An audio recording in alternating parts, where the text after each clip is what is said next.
It is a damn good day to have a damn good day. It's Art Basel in Miami, and you know what that means. That means Mr. Nezare Chafni is going to come through. What a treat. We're drinking coffee. What's up, man?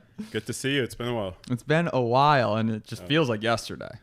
It does, yeah. We spent a lot of time together. It feels like I still see you every day, and good to see you've been doing well.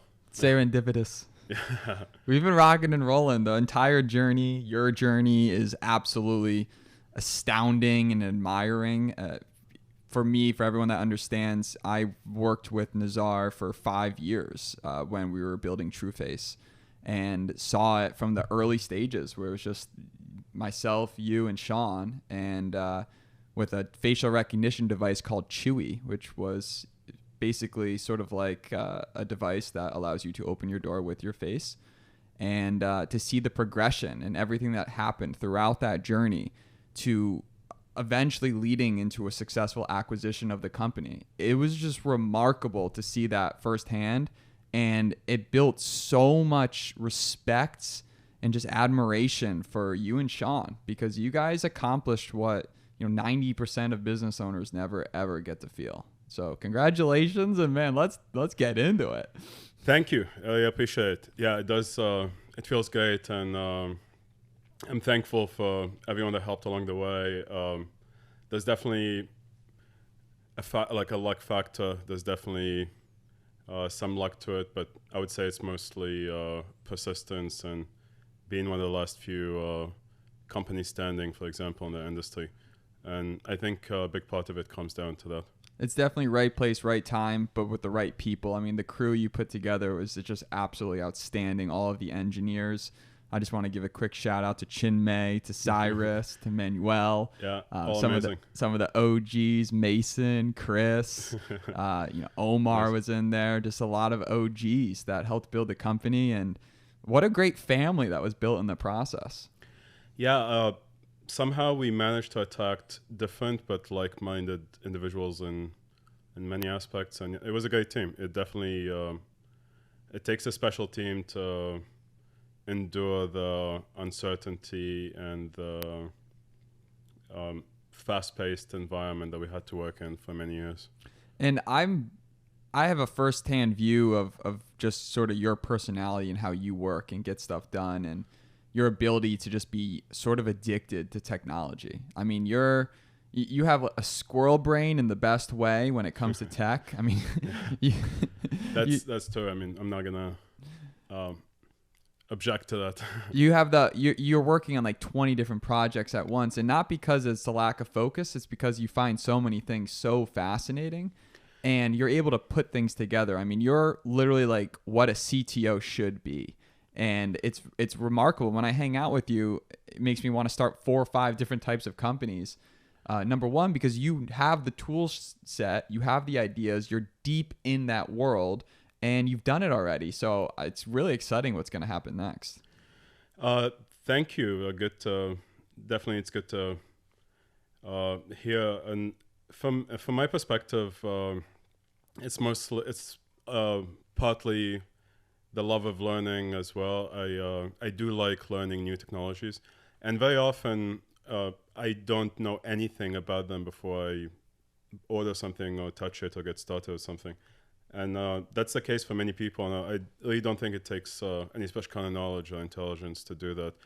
I'm just not afraid of messing up. But you have this natural curiosity that drives you. But I guess what I was trying to say, if I had one chance to do something, I'll probably not be able to do anything. It's just the fact that I give myself enough room to mess up, and I like go into something expecting that I would have to do it 2 or 3 times before I get it. And that's really all it takes. Just attempting it and then giving yourself enough room to make mistakes, and that recipe has been enough for me to kind of almost tackle any engineering and technology challenge. But it seems that you genuinely enjoy the process, right? I mean, you definitely get frustrated, and I've seen it firsthand when things don't work, but you enjoy the process of finding out how to make it work. 100%. It's that you definitely need to have some of that as well, that love of learning and curiosity. And a big part of it is seeing the end product, and I do get a certain gratification from building things, and a sense of accomplishment from seeing a complete thing after I'm done with it, for example. But it does take someone that loves to learn, and that finds the field itself interesting, and that wants to like see the outcome of his, or actually is motivated by the outcome or the end product of what he's doing. When I describe you to my friends, I essentially will voice you as, in my opinion, a top 500 to 1,000 and software engineer in the world. I just think you're that talented, and your work has, in a sense, in some capabilities, proven that with the algorithms you've worked on and your ability to do insane one-to-end matching and facial recognition and all this stuff with this amazing team you've built. It's truly remarkable. And I was curious, like, how do you define yourself? Do you consider yourself a software engineer, an engineer? Are you just all forms of engineer? I would definitely consider myself more of a systems engineer or product engineer versus software engineering.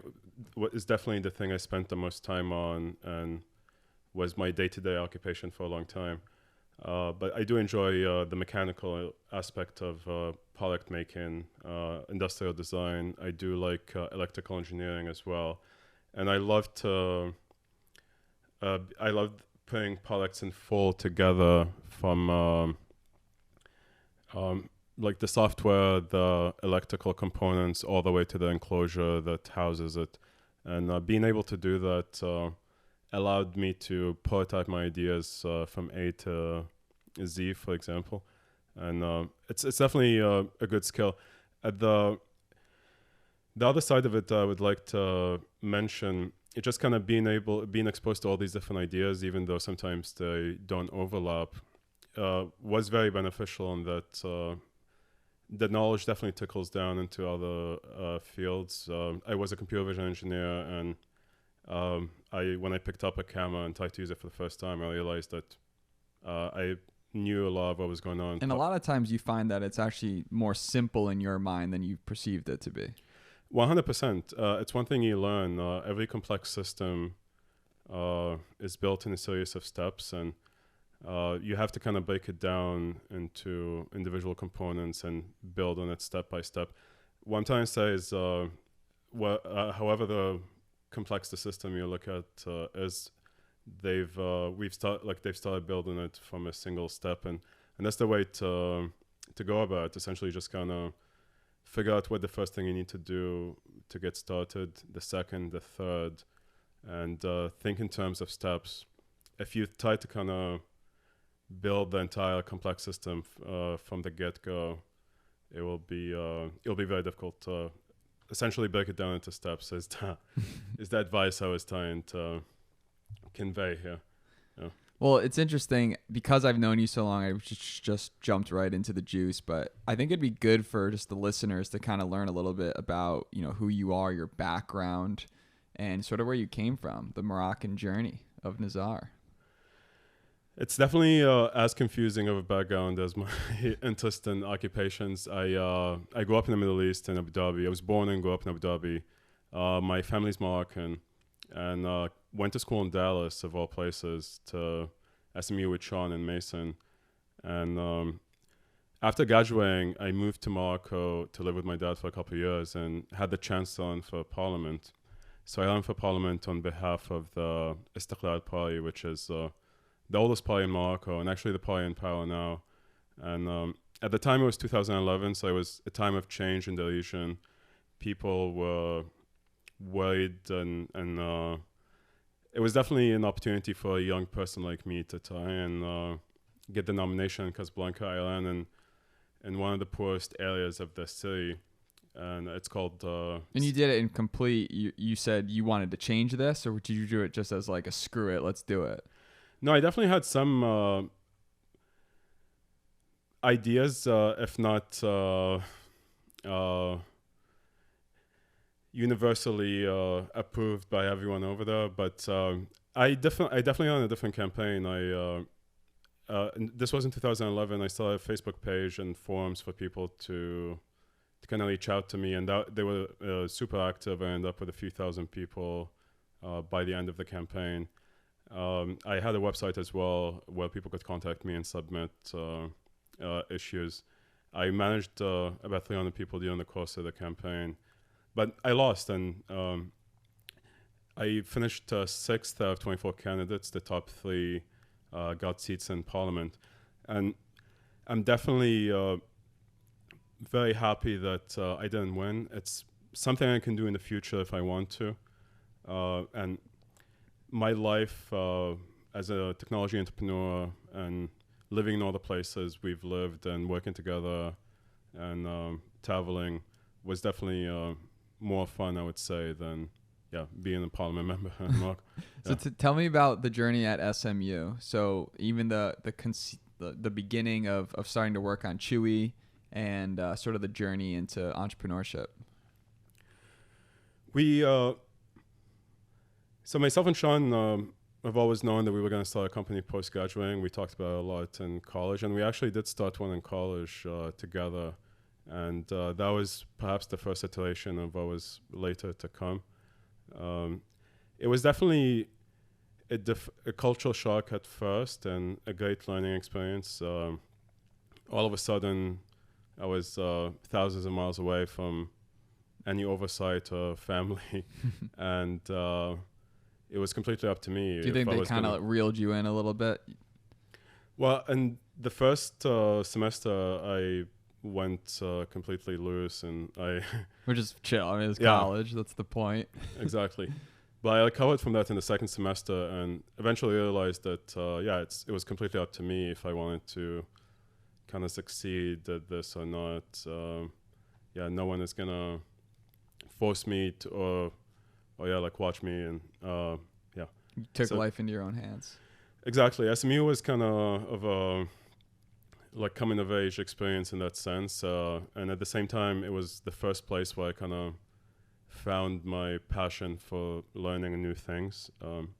That was when I first started to spend hours at my apartment alone, kind of picking up a new skill or learning to do something or coming up with something, for example. At SMU, you guys got something in the water there, because out of all the colleges I've ever heard in my life, there have been more successful humans that have come out of SMU than anyone I've met in colleges.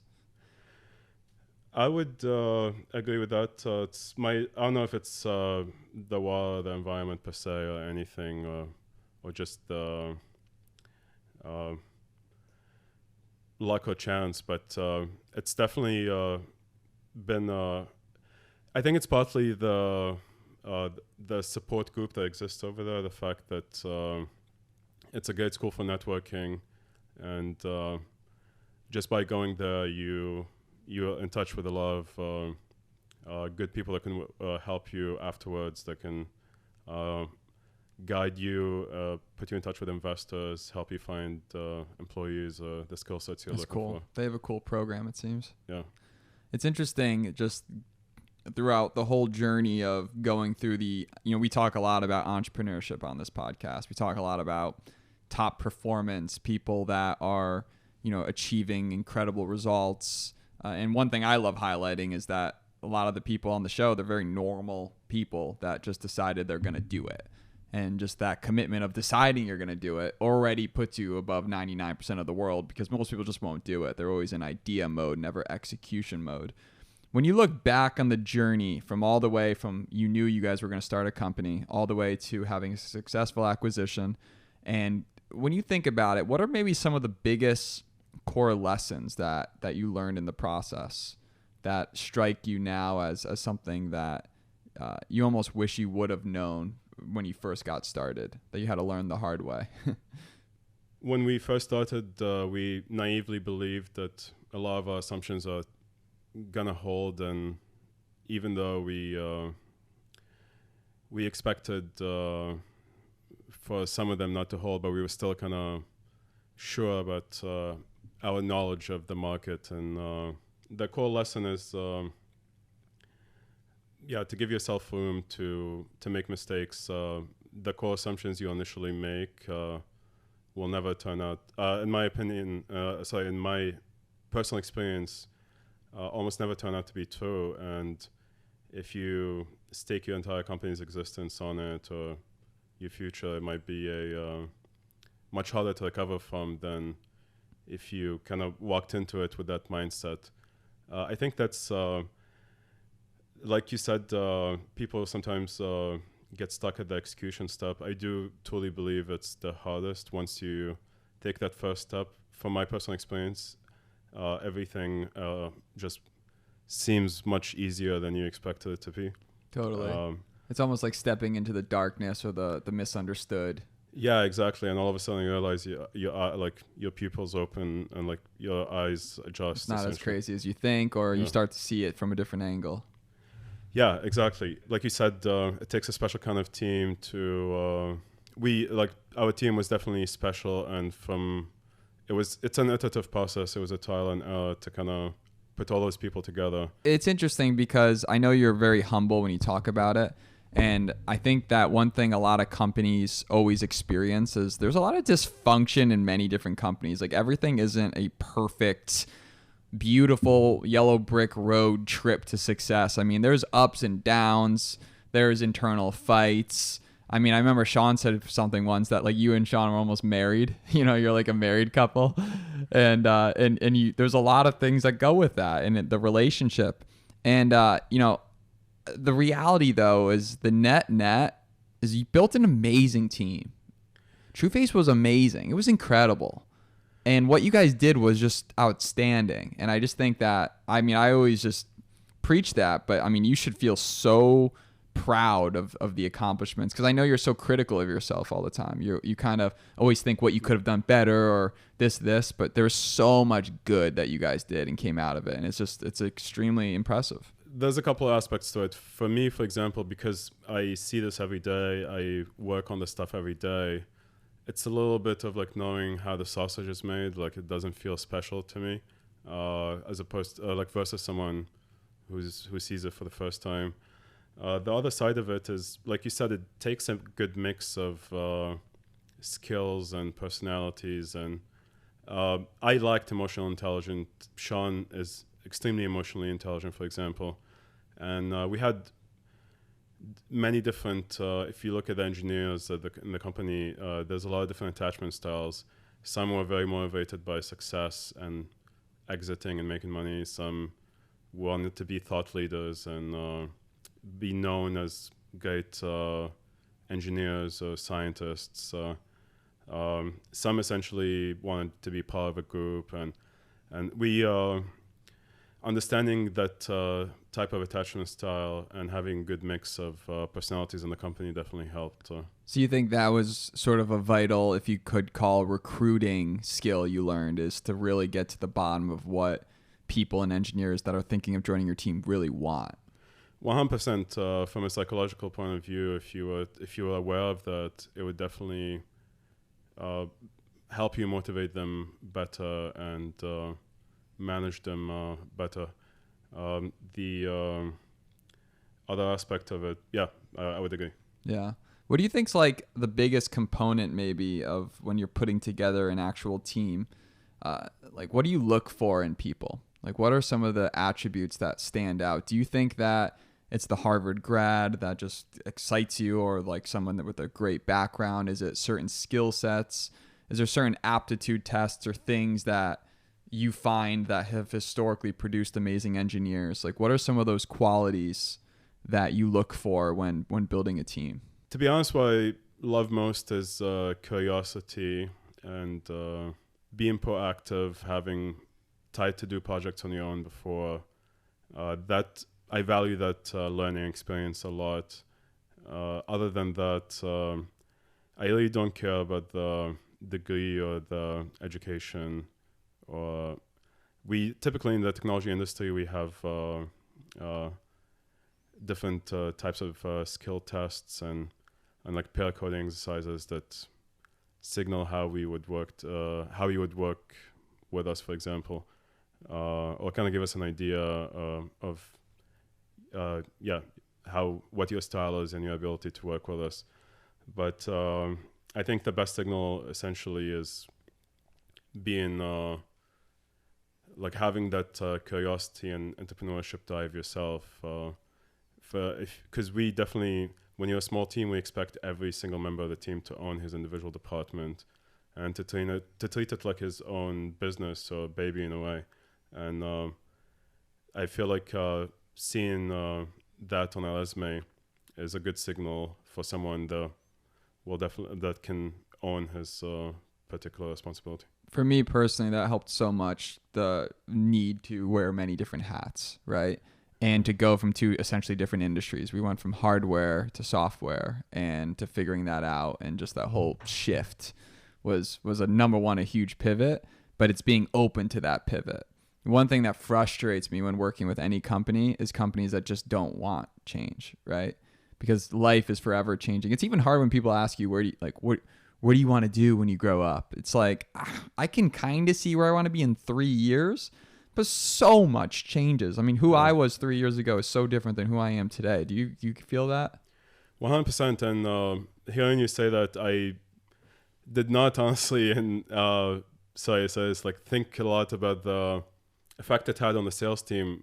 In that respect, you guys had to switch between like from selling one product that was completely different to selling another one that was completely different in two different markets, and you adapted to that in a great way. And I think like having that a willingness to wear many different hats and be what your team needs is something that people have worked in startups have done before, and it's gives them a broad set of skills that makes them very useful. The argument against that is it makes it kind of hard to specialize in something. Yeah, like the main argument against the broad skills having to wear many different hats in a startup is it makes it hard for you to specialize in a particular thing.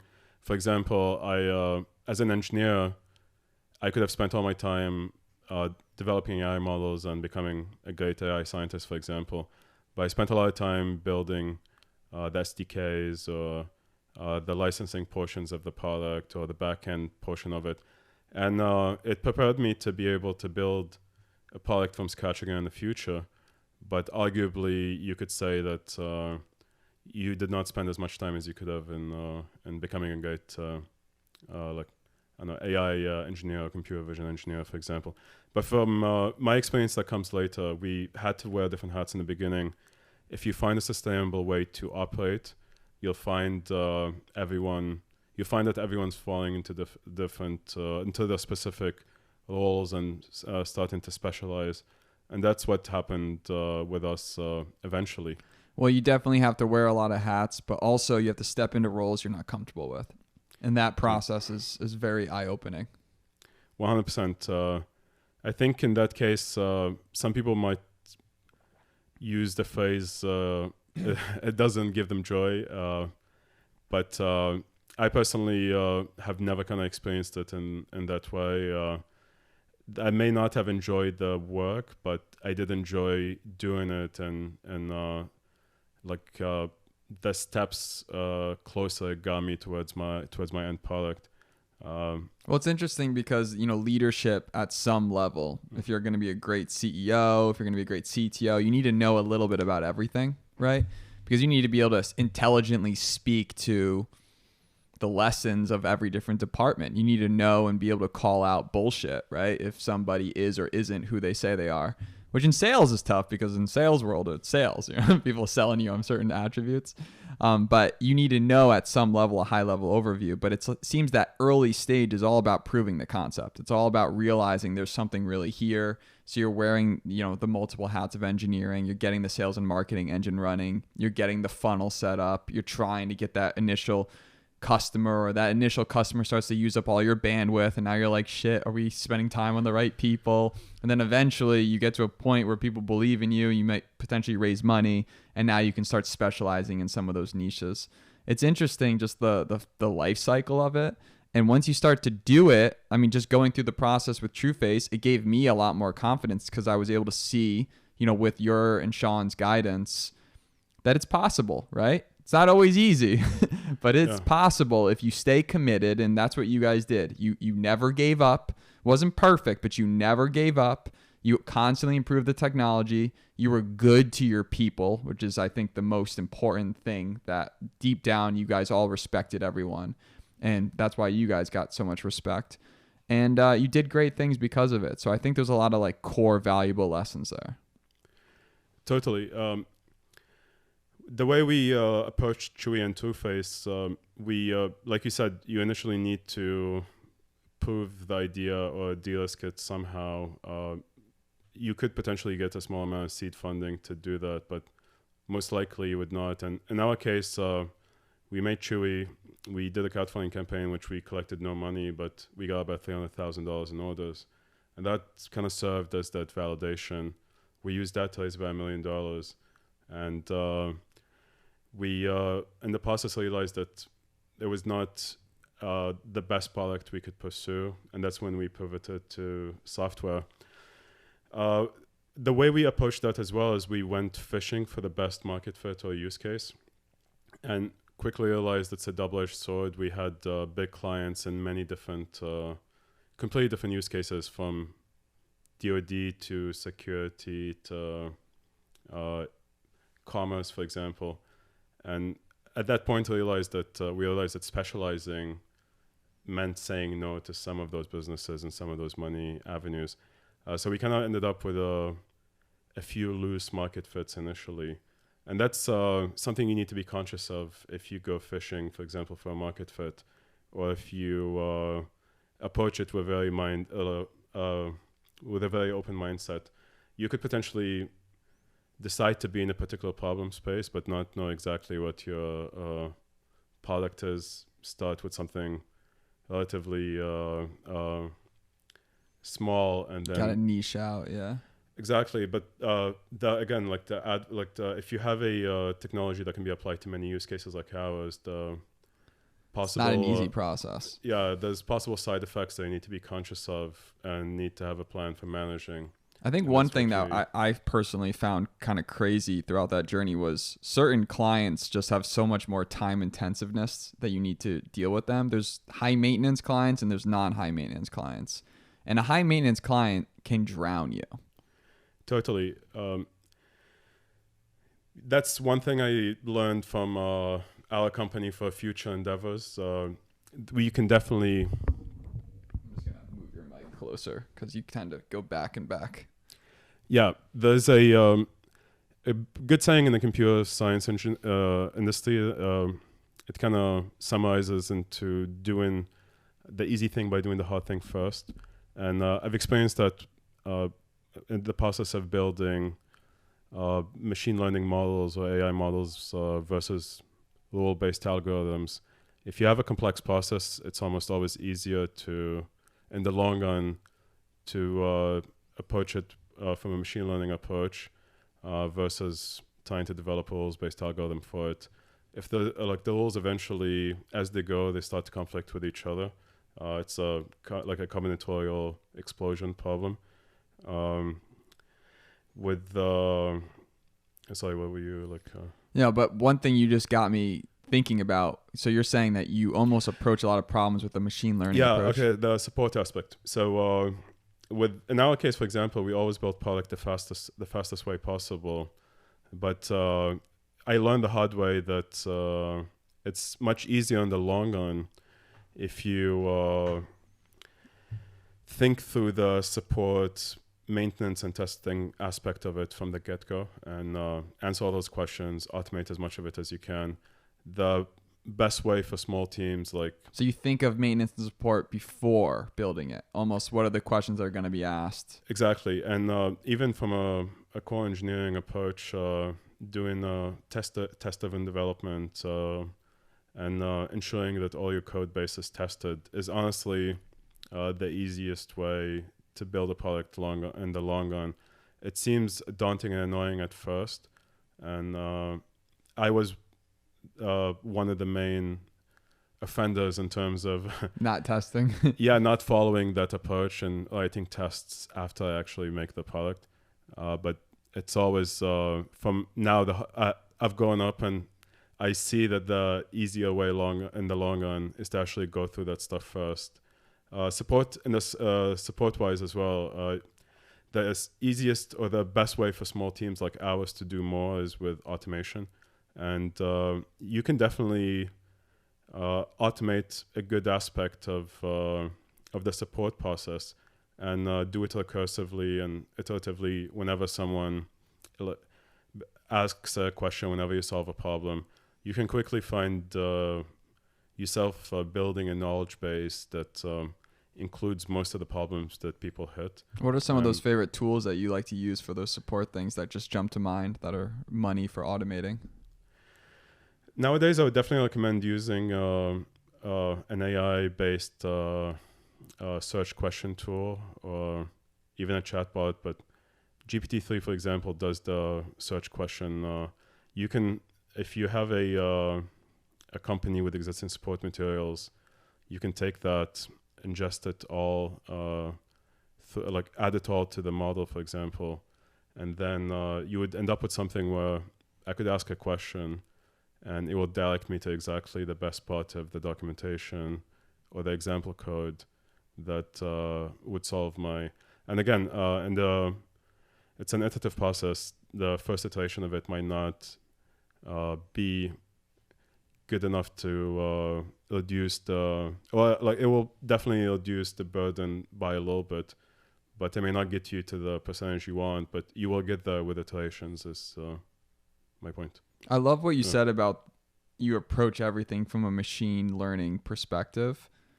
How would you define machine learning in a simplistic way for someone that doesn't know?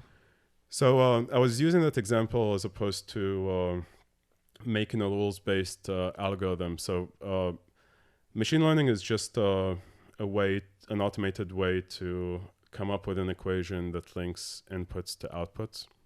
So I could, for example, if I was making a chatbot, I could write a set of rules that says, hey, if this word exists in the greeting words, answer with hello or hi. If this word, and kind of make like a simple set of rules like that would cover maybe every interaction I can think of. That's incredibly hard in the long run. You could potentially, you'll make that much quicker, and like you'll make a first prototype and demo much quicker, but in the long run, you'll find yourself having a lot of rules, and those rules end up conflicting with each other. It just becomes a maze. Exactly.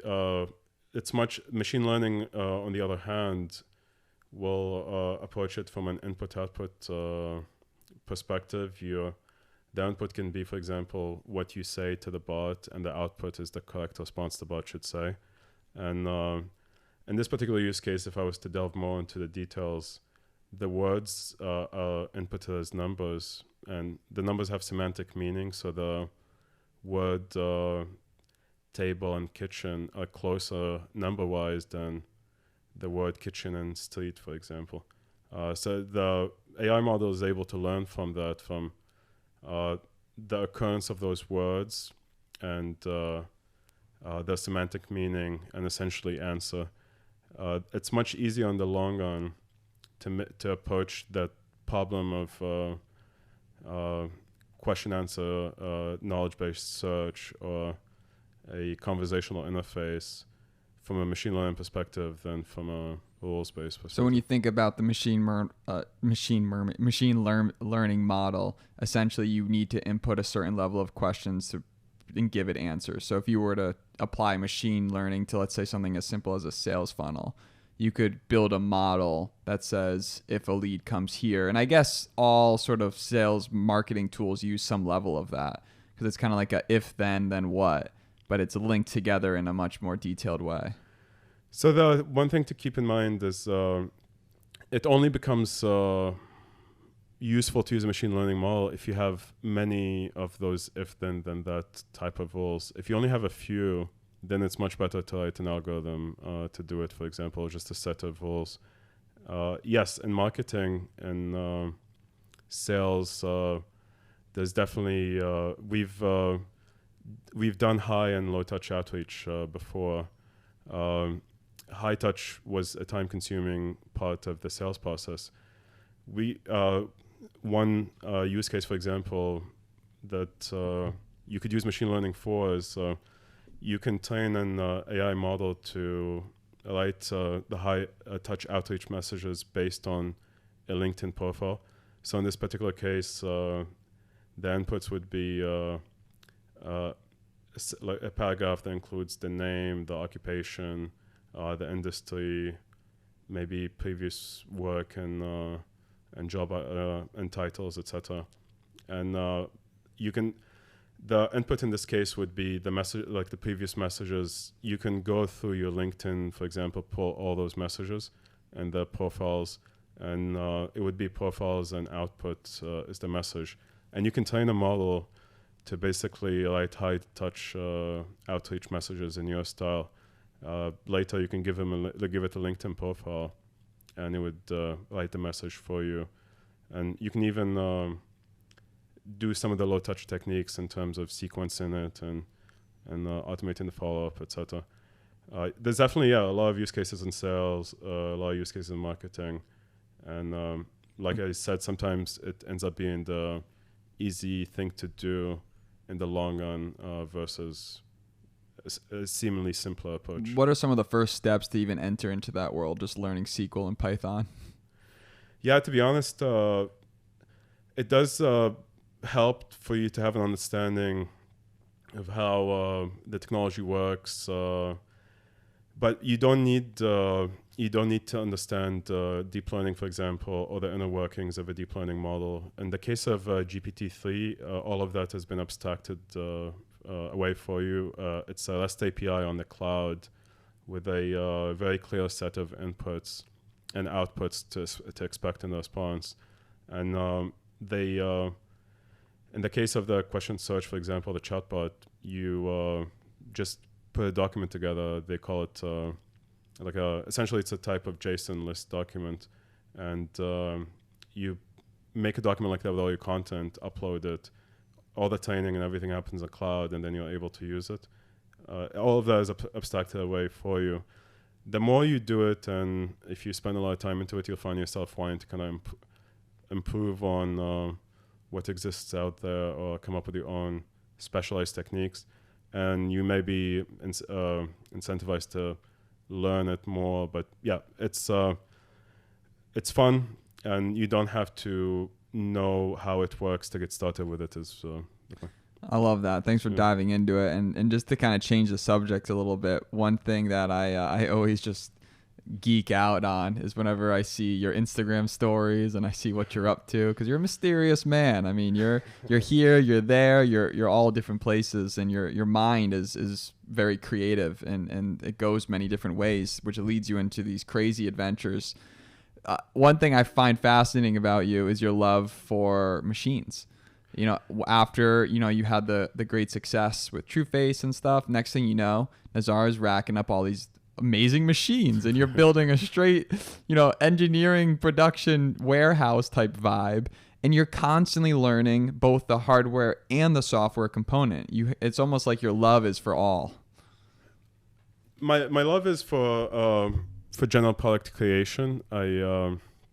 I just don't like to depend on others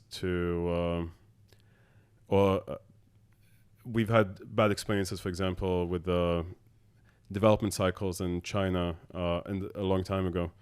I've made my most recent board in China, not to say that it's always like that. I've had many great experiences as well, but yeah, I love the ability to take everything into my hand, make it from A to Z, and I find I'm able to make things much better and like iterate on it easier when I'm able to do that. But I don't think that's the root cause. I think the root thing is that you personally just find it fascinating. Oh, I personally definitely find it fascinating. I love it, and you're full geek, like full geek. 100%. I definitely see the economic benefits to it as well. A long time ago, the people that owned the machines, in a sense, the means of production, kind of made all the money. It's kind of changing now. It's the people that own the algorithms that make the most money. But I do think, it's definitely fascinating, and I love being able to do everything under one roof in my house and being able to iterate myself without everyone needs a shameless plug from time to time. Yeah, I'm definitely gonna make you one for sure. Yeah, that's hilarious. The concept is really cool of a shameless plug, by the way. So it reminds me of a similar idea I made as a doorbell. If you remember my previous place in Venice, it was a multi family building without a doorbell on the outside. So I would miss signature packages all the time, and friends had to call me to come let them in, etc. And what I did was essentially just CNC And what is a CNC? That's a machine? Exactly, just a machine that cuts things for you. It's CNC stands for computer numerical code. It's just a very old set of instructions to making what you call Cartesian machines that move in a Cartesian way. It's a very simple. The 3D printer, for example, is works in the same way. They all use something called G code. The CNC, which is like the colloquial name for the cutter, what we like to use the cutting machine. What I call the cutting machine. I don't understand any of that, but it sounds crazy. Yeah, it works the same way as well. Basically, I cut a similar thing with a CNC machine, and it just had at the time it was a Palm 4, and then a QR code, and then my initials NC. And basically, if you scanned it, it opened a web page with WebRTC and allowed you to. It would ping you, all you had to do is scan the QR code at the door, and it would ring my phone, and then I could click the link and talk to you from the door. I put video calling on the web page through technology called WebRTC, and I geofenced it because I worried that people may use it to kind of bother me later. So it only works if you're standing. At the time, I think it was 500 meters from my entrance, for example. It's cool that when you see a problem, you see it as a problem and you try to solve it. There's a lot of people, when they see a problem, they just kind of incorporate the problem into their life. It's like a workaround while keeping the problem, but you have this mindset of how can I make this easier? Yeah, actually, that's the side benefit of being an engineer. I love problems. I wish people would tell me a lot of problems. Yeah, you said earlier it gives me a lot of ideas. When you make a motherboard, what's that machine? That pick and place machine, a PCB, a printed circuit board. And that actually produces the chips that go into like an iPhone or like the actual boards? Yes, exactly. So I have a pick and place machine that's capable of placing 0201 size components. So it's a very small components, and I buy reels of components. Typically, they come in reels of 10,000 each, but it's a lot of components, and I'm not gonna need that much. And DigiKey and Mauser, for example, these two services in the US, they have smaller reels that they cut from the original one. And I ordered these reels of components. I designed a PCB, and then I can essentially just slide it into the machine, and then give it all the components and feeders. So I think it takes many. I have over 20 feeders on mine, for example, and it would pick up the components from them and place them on the boards. After that, it's crazy. Like, that's just what you do on a Tuesday afternoon for fun. Yeah, it's one of those things where I believe that manufacturing is somewhat going to change. So the prevailing manufacturing model now is centralized and just-in-time manufacturing. So if you think about the iPhone, it's made in one place in China, and it's made with they hold as little components as possible. For example, like if you think about the components that go into making an iPhone, holding a week's worth of inventory to make iPhones a month can be a difference of a lot of money. So the system is designed to kind of make everything centralized in one place with economies of scale, and then to kind of get shipments of components almost every day. Would you say that's a universal principle that for all of the most successful products? So because manufacturing, for many reasons, including labor costs, became centralized in East Asia, that became the prevailing model for almost all successful products. But I think so. Lately, I do see another model being possible, like a distributed on-demand manufacturing model. So if you think about a lot of the software that we made, like the AI software, we could have made some deployment hardware or cameras to make it easier. It's very high margin software. The hardware in this case is just an enabler. And hardware like that can be made on demand, and it can be made in a distributed way in the market where it's going to be consumed. So without having to invest a lot and make it in China. And so in the most simplistic way, there's companies like Printful where you can print a shirt on demand. It's going to cost a lot more money because they have to do it on demand, but you don't need to buy a bunch of shirts, for example. You could print them as they go. This is the same idea. Like with technology today, you can almost order, let's just use an iPhone, and then it could be printed and built within like a week using modern hardware. Yeah, so the iPhone is somewhat, you can abstract away some of the complexity. What makes the on-demand more expensive is mostly just the economies of scale, the buying less components, for example. But in the most recent board I designed, it's a carrier board for something called the CM4, a Compute Model 4 by Raspberry Pi. And it's a very small computer and a tiny card, and it's made for with connectors for engineers to integrate into designs. And Raspberry Pi is also already benefiting from the economies of scale of making many. They're selling it at near cost. And you could buy, like, that particular model is made to be sold in large quantities for commercial product development.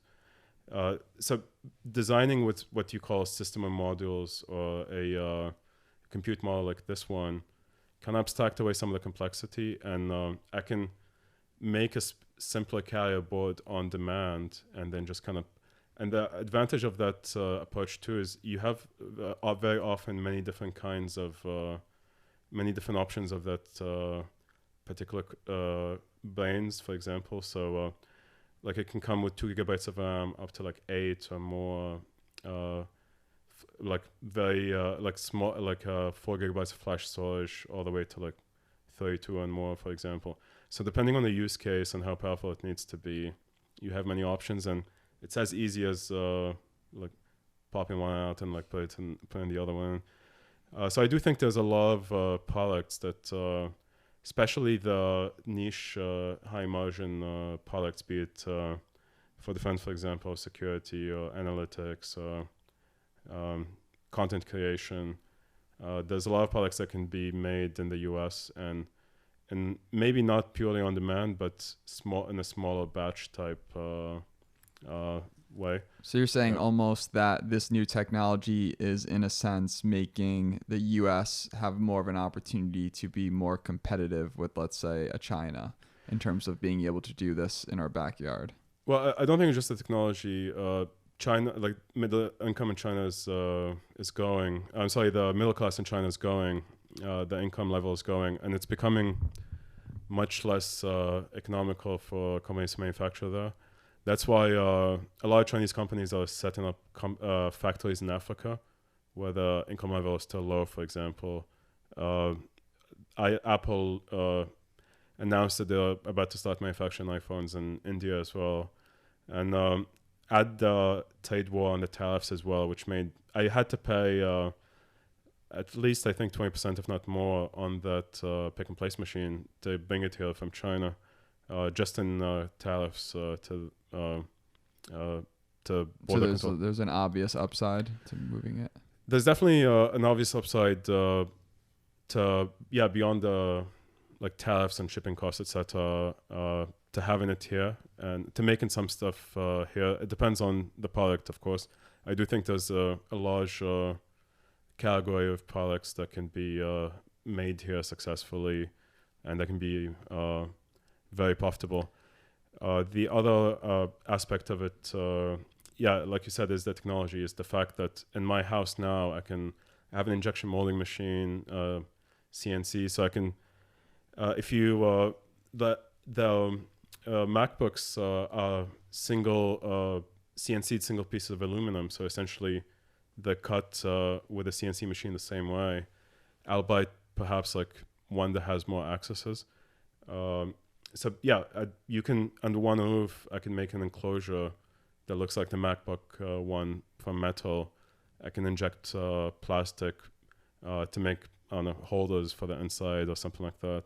I can make the PCB at home, and I can do the software. And that's kind of essentially was part of my motivation, is to be able to do everything in Venice locally and try and find the best product without having to go to China, etc. I mean, I loved our conversation last night. It was so fun because, number one, we're both at a stage in our lives where we've seen a lot of things and we've seen a lot of people have success in things. And we've also seen that there's a lot of potential ways and a lot of businesses and a lot of potential partnerships and people and things to do. It's really hard to pick a single one because there's so many good things. You almost want to just dip your toes in everything. But naturally, that's a recipe for disaster because you got to, focus on one, build it up before you continuously get squirrel brain. Yeah. But someone told me something just on the last podcast, and he said, life isn't about finding what you want. Life's about finding what you don't want.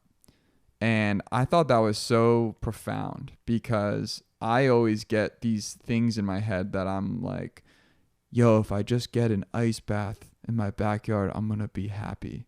Or like, yo, if I just have the most gangster Christmas party, which is coming up next Friday, I'm going to be happy. Or if I just go and become successful at this career, or if I build this company, or if I date this girl, I'm going to be happy.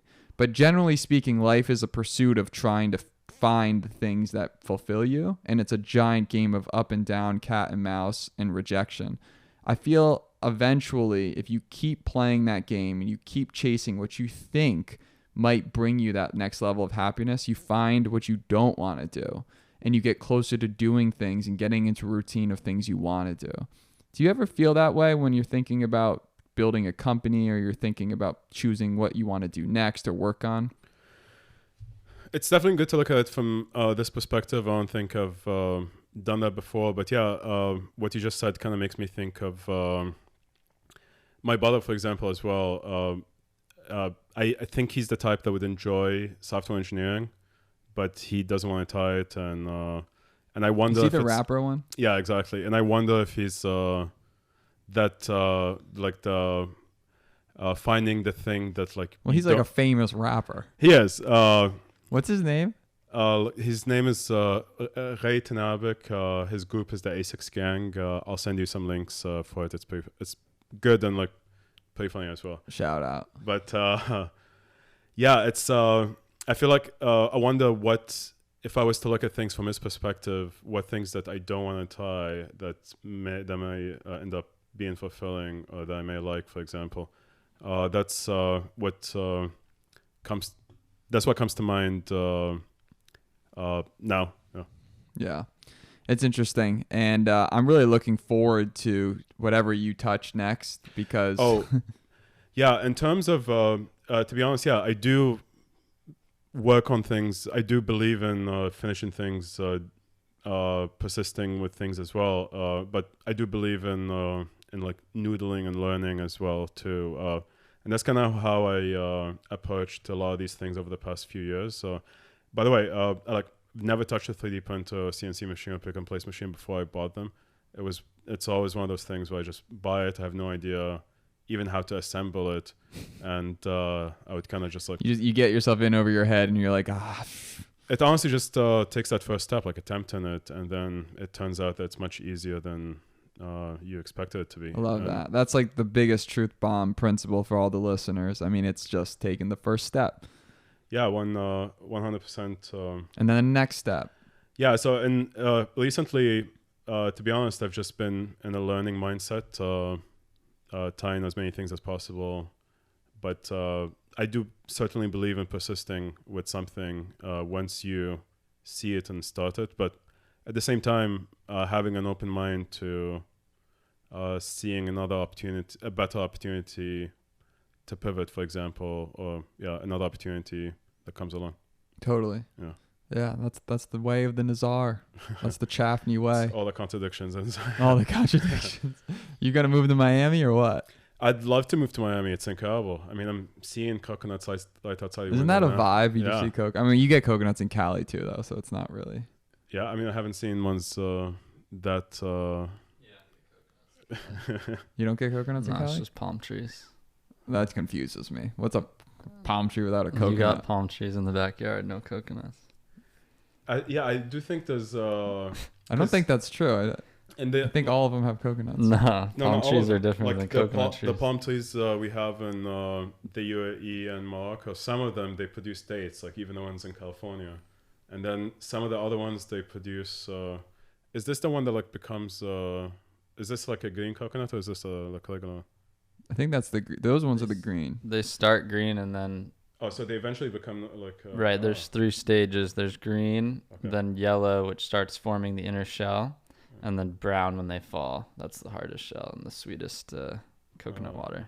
But you gotta crack it open with a machete. Yeah. Because it has like the coconut in the center of it, right? When it's yellow and brown, yes. Yeah. They train monkeys to climb up coconut trees and pick the coconuts. And I remember seeing it in the news. That's so badass. There's trained monkeys. Yeah, I remember seeing it in the news recently because it upset some of the like like animal rights groups. If there was a mutual beneficial relationship and those monkeys were getting hooked up and eating good, and I mean, that's potentially symbiotic, but I could see it go both ways. Yeah, I think it's the fact that they're in captivity. Yeah, I mean, anytime you put anything into captivity, that's Sure. opening up a can of worms. Yeah. That I don't really want to touch on because I don't really have a great insight into that. Besides the fact that I love dogs. Yeah, mutual. Yeah.